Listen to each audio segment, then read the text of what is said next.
"I'm a Navy SEAL." The sergeant tried to kick her, then she broke his leg in front of 700 soldiers. The crowd went silent as his boot swung toward her face. For a moment, time stopped. The sunlight catching the dust between them, the echo of disbelief from 500 soldiers. No one moved. Then came the sound that would haunt the entire base, a leg snapping like dry wood. The sound of the bugle echoed across the base, sharp against the dawn sky. Lieutenant Nora Hayes tightened the strap of her combat vest and stared at her reflection in the metal locker door. Her father's dog tag hung around her neck, the only thing she'd kept after he was killed in Kandahar. At 27, Nora had learned to hide exhaustion behind precision. Her every move was deliberate. The way she tied her boots, the way she folded her sleeves. It wasn't just training, it was survival. The barracks still whispered about the girl who doesn't belong here, but she had stopped listening long ago. Outside, the base buzzed with preparation. Today was the inter-unit combat demonstration, an annual event where hundreds of soldiers tested skill, speed, and endurance. For most it was sport. For Nora it was proof. A chance to silence the voices that said she only got her SEAL patch because of diversity quotas. She stepped onto the training field, the sun bleeding gold through the fog. 1,000 boots stomped the dirt. 500 soldiers formed a circle, waiting for the matches to begin. Sergeant Donovan, a towering man with years of arrogance built into his stride, was stretching nearby, surrounded by his men. His voice carried across the field, casual and cruel. "Hope they brought a stretcher for the Lady SEAL." Laughter followed like a wave. Nora didn't look up. She'd been laughed at before. The thing about laughter, it always died when the fight began. Captain Miles Rowan, her commanding officer, approached her quietly. "You don't have to prove anything to them," he said. She met his eyes. "I'm not proving it to them, sir. I'm proving it to myself." The whistle blew, echoing through the wind. The games had begun, and somewhere in the crowd someone whispered, "She's going to regret this." When Nora was a child, her father used to wake her before sunrise. He'd say, "Discipline is doing what's right when no one's watching." That phrase became her armor. But after his death, silence replaced discipline, and silence was louder than any war zone. She joined the Navy at 19, against her mother's wishes. Her mother had lost a husband to battle, and didn't want to lose a daughter to ambition. "You can't fix the world by fighting it," she'd said. But Nora had only smiled. "I'm not fighting the world, Mom. I'm fighting myself." 2 years ago, she became one of the first female SEALs in her division. It wasn't applause she received, it was resentment. Every mission briefing, every locker room glance carried the same unspoken question: can she actually keep up? She learned to live inside that question. Every mile run, every bruise earned, was a quiet answer. Now standing on the dusty field, the ghost of her father's voice whispered again. "When they doubt you, Nora, let your actions do the talking." Across the field, Sergeant Donovan cracked his knuckles, grinning. His record was flawless, undefeated in 8 years. He didn't just fight, he humiliated. He'd once broken a recruit's rib for not saluting fast enough. The event began with a blur of matches, grunts, cheers, dirt flying under boots. Nora watched, calm, controlled, memorizing movement. Her mind didn't race, it calculated. Every opponent had a rhythm, and rhythm could be broken. "Hayes!" someone shouted. Her name rippled through the crowd. It was her turn. Her first opponent lunged, bigger and faster, but she ducked, rolled and pinned him in 10 seconds flat. The crowd gasped. A soldier from the back muttered, "Beginner's luck," but Captain Rowan only smiled under his breath. Luck doesn't move like that. By midday, Nora had won 3 matches. Each victory drew more attention, more murmurs. Her moves were surgical. She never fought with anger, only precision. From the sidelines, Colonel Arthur Keane, a decorated veteran from the Pentagon, observed quietly. Few noticed him, but those who did straightened immediately. Rumor had it he was scouting soldiers for a new classified unit, something beyond regular operations. Sergeant Donovan noticed him too. His jaw tightened. He'd heard whispers that Keane favored discipline over brute strength, and Donovan's kind of power didn't come from discipline. Between rounds, Donovan's men surrounded Nora's bench. "You really think you belong here, sweetheart?" One of them sneered. "Don't mistake tolerance for respect." Nora didn't answer. She took a slow breath, eyes fixed on the ground. Silence could cut sharper than words. Captain Rowan appeared at her side. "You're making them nervous," he said quietly. "Good," Nora replied. "They should be." The next match began. Donovan crushed his opponent in under 30 seconds, his boot pressing down on the soldier's chest until the whistle screamed for him to stop. He looked up straight at Nora. "Your turn's coming," he mouthed. The crowd roared. But Colonel Keane's eyes stayed on Nora, thoughtful, measuring. As she wiped the sweat from her brow, a memory flickered, her father's last letter, written 2 days before he was killed. "If you ever face a man who underestimates you, don't prove him wrong. Make him remember." She closed her eyes and whispered, "Yes, Dad, I will." The next name called over the speaker made her heart thump. Final match! Lieutenant Nora Hayes versus Sergeant Donovan. The noise from the crowd was thunder. Somewhere behind her, Captain Rowan whispered, "Show them who you are," and she stepped forward, ready to be remembered. The afternoon sun bled across the field, turning the dust into gold. 500 soldiers formed a ring around the sparring area, a perfect circle of boots, sweat, and breathless curiosity. Nora stepped inside that circle.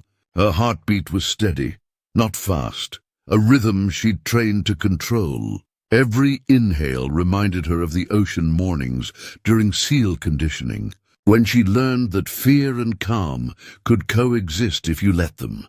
Across from her, Sergeant Donovan stretched his neck and rolled his shoulders. His smirk was lazy, confident, the kind of grin that came from years of knowing no one could touch him. "Didn't think command would actually let you fight me," he said, voice loud enough for everyone to hear. "They didn't," she replied softly. "They let me win my way here." A few chuckles rippled through the crowd. He didn't like that. His eyes hardened. The referee, a wiry man with a voice like gravel, raised his arm. "No weapons. Controlled combat.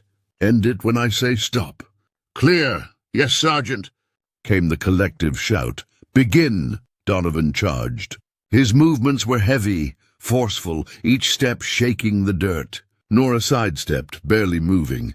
The crowd murmured. Her precision was unnerving, every dodge a breath away from contact. Then came his first strike, a roundhouse kick that cut the air. She ducked, pivoted, and drove her elbow into his ribs. The sound was small but sharp, like a crack in glass. Donovan stumbled back, stunned for a split second. The crowd went wild. He laughed, but his eyes weren't smiling anymore. "You think that's skill?" he spat. "That's luck," Nora didn't answer. Her silence burned hotter than his anger. When he came at her again, faster this time, she blocked, rolled, and threw him over her shoulder in one fluid motion. The crowd erupted. Donovan hit the ground, dust exploding around him. His pride hit harder. From the edge of the circle, Colonel Keane's gaze was fixed on her, expression unreadable, almost proud. But Nora didn't look at him. She stood in silence, her father's dog tag glinting against the sunlight, her breath slow, her purpose unshaken. The referee's voice cut through the noise. Round 1, Hayes, and for the first time in his career, Sergeant Donovan looked uncertain. They said combat reveals truth, not who you pretend to be, but who you really are when the world closes in. Round 2 began under a heavier sky. The wind had picked up, carrying tension like electricity. The crowd was restless. Phones were out recording. Somewhere in the front row, a recruit whispered, "He's gonna hurt her this time." Donovan's pride had turned into fury. His fists clenched so tight the veins in his arms bulged. He lunged again, this time dirty, elbowing, sweeping, ignoring the rhythm of sport. Nora moved, ducked and parried, but he was fighting to humiliate, not compete. He taunted between breaths. "You'll always be the exception, not the example." Nora said nothing, her face calm, almost too calm. Inside, she was thinking of her father's words again. Control the storm. Never become it.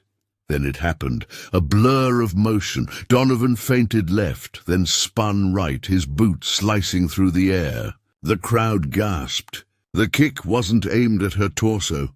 It was aimed at her head. It was illegal, meant to end her. Time slowed. Nora ducked by instinct, her hand shooting forward. She caught his leg mid-swing, something no one had ever done to him before. The force twisted her wrist, but she didn't let go. In one impossible move, she pivoted, used his momentum against him, and drove her shoulder down.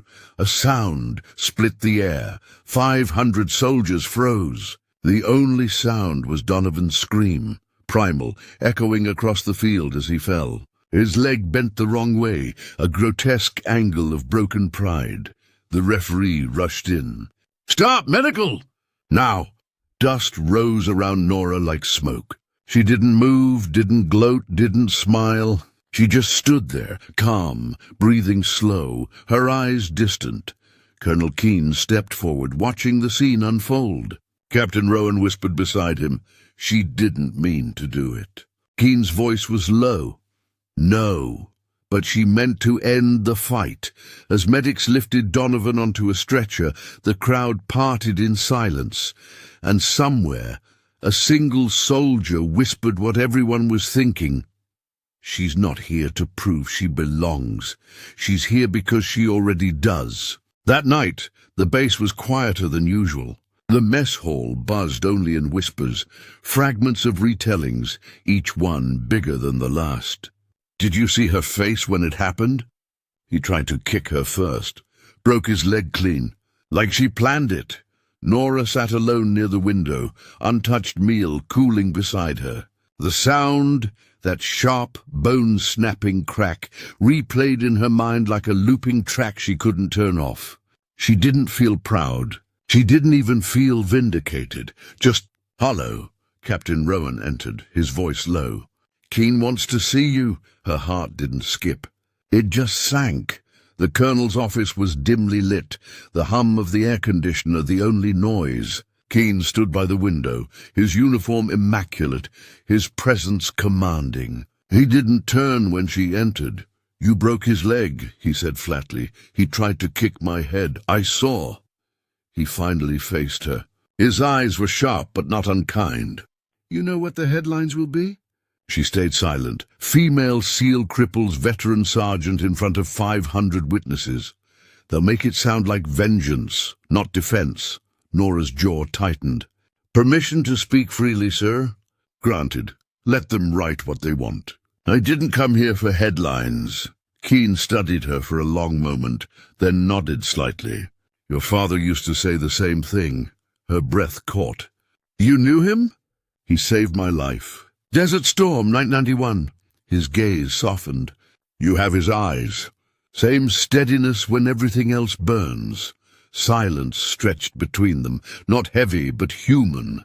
"You'll be grounded until the review board clears you," he said finally. "But I'll be watching closely. What you did today wasn't insubordination, and it was instinct. That matters.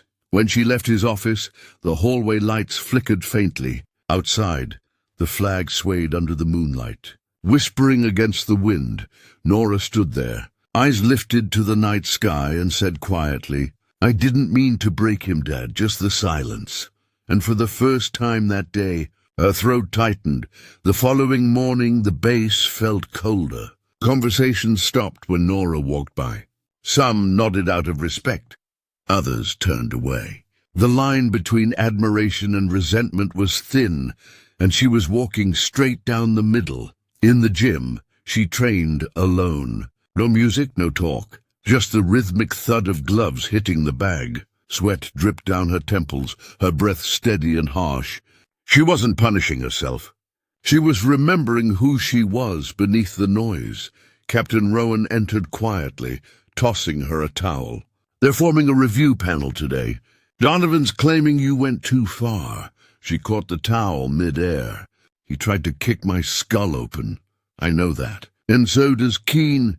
But politics doesn't care about truth, only optics." Nora looked down at her taped knuckles. "Then they'll see me as they want to see me." Rowan's voice softened. "You made half this base question what a woman could do. The other half just learned to respect it." She looked up. "And him? Donovan? He's in the infirmary, leg shattered in 2 places. He's furious. Says you embarrassed him in front of the Pentagon." A pause. "I didn't embarrass him," she said quietly. "He did that himself. Outside, the training field was empty, but the marks of battle remained, bootprints, torn dust, and a faint echo of the crowd's roar."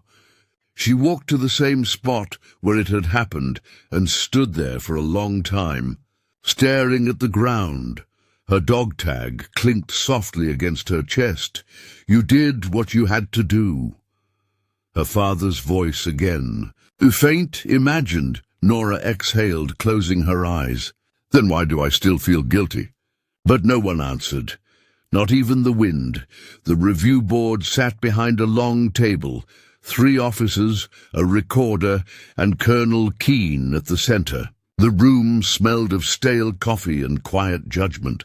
Nora stood straight, uniform pressed, eyes forward. "Lieutenant Hayes," began the officer on the left. "We've reviewed footage from multiple angles. Sergeant Donovan's kick was indeed outside combat regulations. However, the level of force you used, was that necessary?" Her answer was calm. "Necessary isn't always measured in damage, sir. It's measured in survival." Murmurs rippled through the room. Keane's lips twitched, the ghost of approval. Another officer leaned forward. "You realize the optics of this event could affect the Navy's image. We're under scrutiny for gender integration." "With respect," Nora said, her voice steady, "optics didn't save my life. Training did."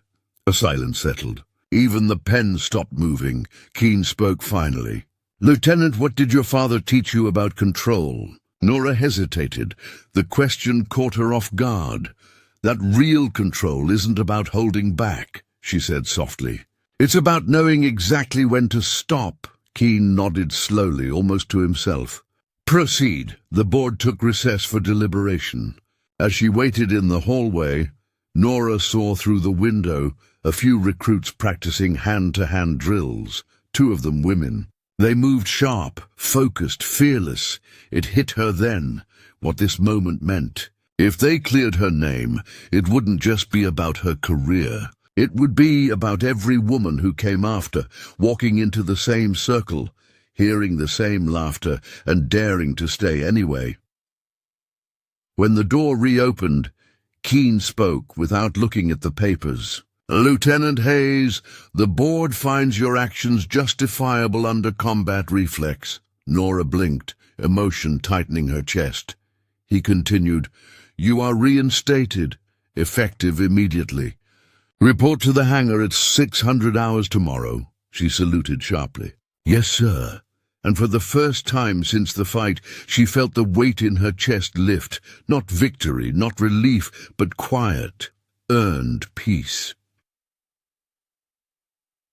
600 hours. The sky was still dark, the air thick with the smell of diesel and sea salt. Nora arrived at the hangar, expecting routine training. Instead, she found Colonel Keene waiting beside an unmarked helicopter.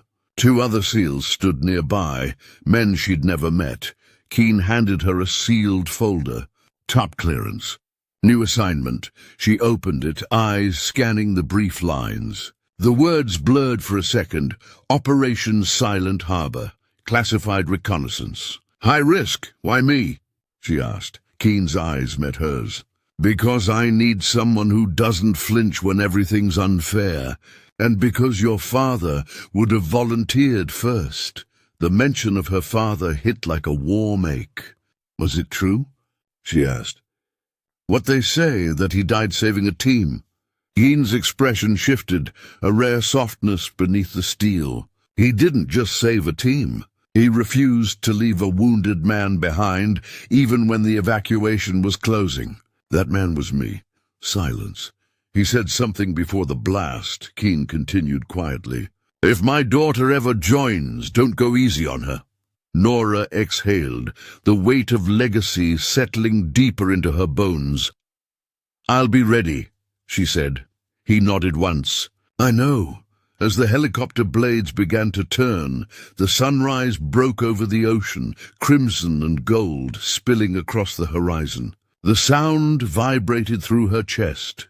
For a fleeting moment, she thought of that circle again. The crowd, the silence, the crack of bone. It wasn't pride she felt now.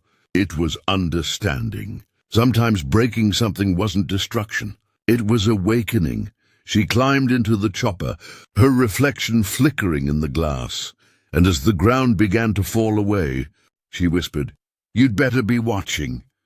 Dad. A week later, in a quiet barracks room overlooking the coast, Nora sat at her desk with a blank sheet of paper. The room was silent except for the faint hum of distant waves. She began to write, not to the command, not to the press, but to the man who taught her everything before the world tried to unteach it. Dear Dad, I think I finally understand what you meant by strength. It isn't muscle or medals. It's staying kind when the world tries to make you cruel. It's walking into the circle, even when no one claps. You told me once that courage is quiet. You were right. It's not in the noise, it's in the stillness after the storm. Her pen paused. They called me reckless. They called me lucky. Maybe I was both. But I also became something else, unafraid. And if that makes them uncomfortable, maybe it should. She folded the letter carefully, tucking it into the back of her locker beside his dog tag. Outside, waves crashed against the shore, steady, endless, unconcerned with applause. As she watched the horizon, the wind carried the faint sound of training from the field. Female voices this time, strong and unshaken. Nora smiled faintly. Your ripple's still moving, Dad, she whispered. I just became part of it. The sun dipped low, casting long shadows across the base, a day ending, a legacy continuing, and in that quiet moment, she finally forgave herself, not for breaking a leg, but for ever doubting she belonged. The sea was merciless that night, black waves folding into each other under a starless sky. The helicopter thundered above the coastline, cutting through the darkness. Inside, Nora checked her gear. Oxygen, knife, suppressed rifle, comlink. Her heartbeat was steady, mechanical, the calm before the fall. The mission briefing had been brief but chilling. Infiltrate an abandoned oil rig repurposed by a rogue militia. Retrieve encrypted data before dawn. As the pilot's voice crackled through her headset, 30 seconds out, Nora looked around. Her teammates' faces were hard, unreadable. She wasn't here to prove herself anymore. She was here to survive and lead. When the green light flashed, they leapt into the night, plunging into the freezing sea. The water hit like glass, slicing the air from her lungs. She surfaced silently, waves crashing around her. Ahead the oil rig loomed, skeletal and massive, its lights flickering faintly through the fog. "Team Bravo, move," she whispered. They climbed the rusted ladders one by one, boots scraping metal, breaths shallow. Every sound felt magnified, the ocean, the wind, the pulse in her ears. Inside the rig, shadows moved. Two guards, laughing, unaware of death crawling toward them. Nora signaled, 2 fingers, then a swift motion. The takedown was clean, surgical. No noise, no hesitation. Reaching the control room, she inserted the data chip. The screen blinked alive. Downloading. 60%. Then a creak behind her. Gunfire erupted. The room shattered into chaos. Nora dove behind a console, returning fire. A bullet grazed her shoulder, hot pain slicing through muscle. She didn't flinch. She moved. "Data's at 90%, shouted one teammate. "Hold." Nora barked, firing again. The screen flashed. Download complete. They retreated under heavy fire, diving back into the sea as explosions rippled through the platform, flames clawing at the sky. As she surfaced, panting, the sunrise began to break through the smoke. The horizon glowed red, like the first light after war, and she realized something. She wasn't her father's shadow anymore. She was the fire that kept his name alive. Hours later, the helicopter landed back at base. The medics rushed forward, but Nora brushed them off. "It's a scratch," she said, though blood still seeped through her sleeve. Colonel Keene waited near the tarmac, watching her with that unreadable half-smile. "You brought it back," he said. "Mission complete, sir." He studied her for a long time. "And the others?" "All safe." "Good." For a moment neither spoke. The wind howled past, carrying the smell of smoke and salt. "You disobeyed one directive," he said finally. "You were ordered to extract at 80%. You stayed for 100. Nora's eyes didn't waver. 80 wasn't enough. Keene let out a slow breath. "Your father once said the same thing to me." That made her smile, small but real. "You're his echo," he added, but louder. Later in the barracks, Nora finally sat down. Her shoulder burned, but her mind was clear. She opened her locker. Her father's dog tag still hanging there beside her folded letter. She whispered softly, "Mission's done, Dad, we made it." A knock at the door. Rowan entered, holding a small box. "From the Colonel," he said. Inside was a single silver insignia, promotion to Lieutenant Commander. Her breath caught. "I don't—" "You earned it," Rowan said. "Not for the fight. For the silence after it." She didn't reply. She couldn't. Her throat tightened, eyes wet. That night, as she sat by the window, she finally allowed herself to cry. Not from pain, not from pride, but from the simple truth that she had become what she was always meant to be, not her father's legacy, but her own. A week later, Nora stood at a podium facing a hall of new recruits, men and women. Eyes bright with fear and hope, she took a breath. "When I joined," she began, "I thought strength was something loud. A shout, a strike, a win. But it isn't." She looked at them, really looked. "It's what happens when you're mocked, tested, underestimated. And you show up anyway." The room was silent, hanging on every word. "I broke a sergeant's leg," she said plainly. Gasps. "Not because I wanted to. Because he wanted me to fail, and I refused to give him that story." She paused. "Courage isn't about being fearless. It's about being scared and stepping forward anyway." In the front row, a young woman wiped her tears. Nora caught her gaze and nodded slightly. "Every circle you'll stand in," Nora continued, "someone will doubt you. Don't argue. Don't shout. Just stay. Let your presence be your protest." When she stepped down from the podium, Keene was waiting by the door. "You sound like your father," he said. She smiled. "No, sir. I sound like me." That night, as rain hammered against the windows, Nora received a call. Encrypted channel, no ID. A voice she didn't recognize said, "Commander Hayes, We have a situation in the Baltic. We need your expertise." Her eyes narrowed slightly. "How bad?" The voice hesitated. "Bad enough that we're not calling anyone else." She looked at her reflection in the window. Tired eyes. Scarred shoulder, steady gaze. "Send the coordinates," she said, when she hung up. She stood for a long time, staring at the rain. She wasn't chasing redemption anymore. She had already found it, in every woman who walked braver because she did. She whispered softly to herself, "Let's get to work." Lightning split the sky, illuminating the framed photograph on her desk. Her father in uniform, smiling faintly beside a younger Keen. For a moment it felt like he was still there, nodding in quiet approval. Years later, the base was quieter now. The hallways filled with new names, new stories. A framed photo hung at the entrance. Commander Nora Hayes, first female SEAL operations leader. Visitors often paused to look at it. Her sharp eyes, calm expression, the ocean behind her.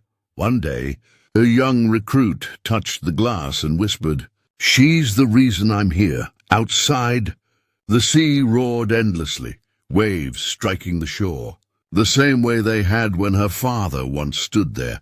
Keen, older now, stood at the cliffs watching the water. A letter flapped in his hand, one Nora had written years ago but never sent.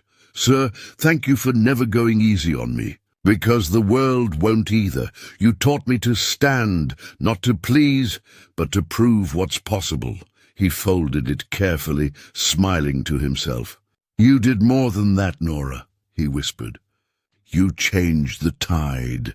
The wind rose, carrying the sound of waves, fierce, free, unstoppable, and for a moment it was as if the ocean itself whispered her name. She didn't fight for glory. She fought for every silence that tried to swallow her, for every laugh that said she couldn't, for every door that wasn't meant for her.